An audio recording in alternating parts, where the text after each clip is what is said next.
அத்தனை செல்வமும் உன்னிடத்தில் நான் பிச்சைக்கு செல்வது எவ்விடத்தில் வெறும் பாத்திரம் உள்ளது என்னிடத்தில் அதன் சூத்திரமோ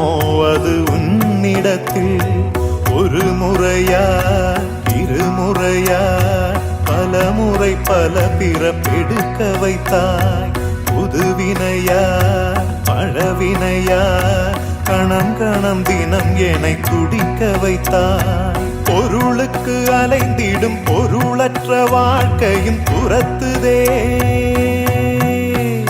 உன் அருள் அருள் அருள் என்று அலைகின்ற மனம் இன்று பிதற்றுதே அருள் விழியால் நோக்குவாய் மலர்பதத்தால் தாங்குவாய் உன் திருக்கரம் என்னை அரவணைக்குனத